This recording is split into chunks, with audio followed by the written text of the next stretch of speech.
किसी ने बड़े ही कमाल की बात कही है कि दूसरों की समस्याओं का आनंद लेना बंद कीजिए, क्योंकि भगवान आपको वही गिफ्ट कर देंगे। भगवान अक्सर हमें वही गिफ्ट किया करते हैं जिसमें हमें और आपको ज़्यादा आनंद आता है। हेलो दोस्तों, नमस्कार। मेरा नाम है ललित। आपका बहुत-बहुत स्वागत है हमारे चैनल में। दोस्तों, आज हमारी वीडियो का टाइटल है एक समस्या। साथियों, कहानी है एक व्यक्ति की जो भगवान में बहुत आस्था रखा करता था, लेकिन उसके जीवन में बहुत सारी समस्याएँ होती थी जिसके लिए वह भगवान को ही सिर्फ दोषी ठहराया करता था। जब भी कभी वो बीमार रहता, कभी उसमें जॉब में लड़ाई हो जाया करती उसकी, कभी ऑफिस में मन नहीं लगता उसका, कभी किसी नई चीज़ को करने में उसे अच्छा नहीं लगा करता, तो वह हर चीज़ भगवान को दोषी ठहरा देता था कि मुझे कुछ भी अच्छा नहीं लगता, सारी समस्याएँ मेरे साथ ही क्यों हैं? क्यों मेरे ही घर में लड़ाई होती है? क्यों मेरी ऑफिस में किसी से नहीं बनती है? क्यों मेरे साथ ही ऐसा सब कुछ होता है? तो साथियों, ऐसे ही चलता रहा। वह भगवान से हर दिन शिकायत ही करता रहता था, और जो भी उसके जान-पहचान वाले थे, जानने ऑफिस वाले थे या फिर घर-बार, अड़ोसी-पड़ोसी जो भी वो उससे मिला करते थे, तो कहते थे कि तू इतना परेशान क्यों रहता है? भगवान है तो सही, तू भगवान में इतनी आस्था भी रखता है, तो वो सब कुछ ठीक कर देंगे। लेकिन उसे इस चीज़ का कभी विश्वास ही नहीं हुआ करता था। बस सुबह-शाम शिकायत ही करने में लगा रहता था वो।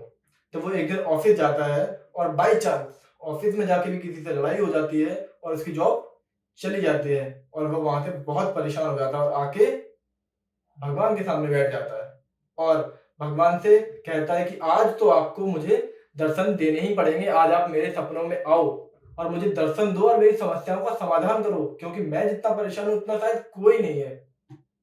भगवान उसकी ये बात सुनते हैं और वो आराम से सोने चला जाता है। तो भगवान उसके बाई चांस सपनों में आ भी जाते हैं और पूछते हैं कि बताओ बस, तुम्हें क्या समस्या है? तो वो एकदम से जैसे ही भगवान को देखता है अपनी समस्याओं की पोटली लेके, तो वो वैसे भी तैयार रहता है। एकदम से सुनाना शुरू कर देता है कि मेरे साथ ये होता है, मेरे घर में ये समस्या है, मैं बीमार रहता हूँ, मेरे घर वाले ऐसे रहते हैं, मेरे ऑफिस में ऐसा है, मेरे ये वो। तो भगवान कहते हैं कि शांत शांत शांत, तुम्हें जो भी समस्या है वो एक एक करके बताओ। तो भगवान से वो सिर्फ एक ही बात कहता है कि मेरे पास इतनी समस्याएं हैं कि मैं एक वक्त में वाक्य में बता नहीं सकता। तो भगवान कहते हैं ठीक है, मैं तुम्हारी सारी समस्याओं का समाधान करूंगा, लेकिन एक रास्ता है।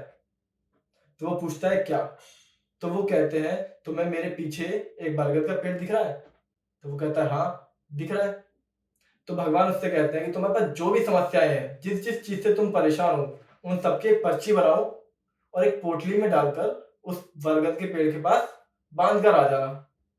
तो वो कहता है बस इतनी सी बात? कहता है ठीक है, मैं कर दूंगा ऐसा। लेकिन भगवान कहते हैं कि रुको, पूरी बात सुनो पहले। तो वो कहता है जी बताइए। तो भगवान उससे कहते हैं कि वहां जाओगे और अपनी पोटली बांधने के बाद वहां पे जो बाकी की पोटलियां होंगी उनमें से कोई एक तुम्हें उठाकर भी वापस लानी है, क्योंकि ये एक एक्सचेंज ऑफर है।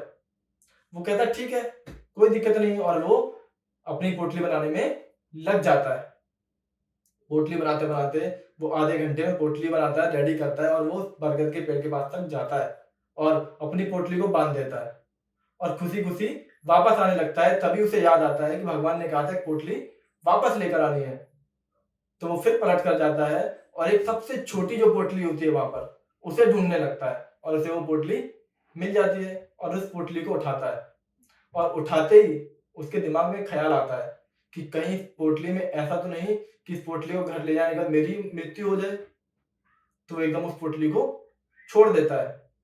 फिर दूसरी पोटली उठाता है, फिर एक ख्याल आता है कि कहीं इस पोटली में ऐसा तो नहीं कि मेरी किसी नजदीकी की मृत्यु हो जाए, कि वो मर जाए। इसलिए वो उस पोटली को भी छोड़ देता है। फिर वो तीसरी पोटली उठाता है और फिर उसके दिमाग में आता है कि कहीं ऐसा तो नहीं कि कहीं इसमें ऐसी बीमारी हो जो मेरे घर में किसी को हो जाए और मैं उससे जिंदगी भर जूझता रहूं। तो ऐसा सब कुछ सोचते सोचते उसे बड़ी विडंबना हो जाती है। वह कहता है कि ये कैसा आश्चर्यजनक दुविधा में डाल दिया है आपने मुझे, कि मैं अपनी समस्या छोड़ के तो जा रहा हूँ लेकिन किसी की लेके नहीं जा पा रहा। तो हे भगवान, मुझे माफ कर दो, मुझे जो मेरी पोटली थी मुझे मेरी वही पोटली वापस कर दो। अब मैं वापस जाके अपनी समस्याओं की शिकायत ना करते हुए मैं सिर्फ उनकी समाधान के बारे में सोचूंगा कि उन्हें उनसे कैसे बाहर निकला जा सकता है और क्या कुछ अच्छा किया जा सकता है। क्योंकि किसी की ना किसी की लाइफ में वो समस्याएं हमेशा ही होती है, लेकिन किसी से शिकायत करने से वो कभी दूर नहीं होती। उन्हें दूर करने के लिए आपको खुद को ही डिसीजन लेने पड़ते हैं। इसलिए लाइफ में कभी भी कोई भी समस्या आए तो कभी किसी से शिकायत ना करें। ये सोचें सबसे पहले कि हम उससे बाहर कैसे निकल सकते हैं, what will be the next and how we solve the problem. सिर्फ एक यही मंत्र है जो आपको जीवन की हर समस्या से बाहर निकाल सकता है। अदरवाइज आप कितनी भी शिकायत कर लें, आप कभी उस चीज से बाहर नहीं निकल सकते। अंत में सिर्फ एक ही बात कहना चाहूंगा कि ईश्वर की मर्जी से कुछ कर दिखाओ ऐसा कि दुनिया बनना चाहे आपके जैसा। साथियों, अगर आपको हमारी वीडियो पसंद आई हो और हमारा सेट अच्छा लगा हो तो वीडियो को लाइक कमेंट शेयर जरूर करें। अगर आप हमारे चैनल पे नए हैं तो चैनल को सब्सक्राइब कर लीजिए, जिससे आपको वीडियो की सारी नोटिफिकेशन मिलती रहे।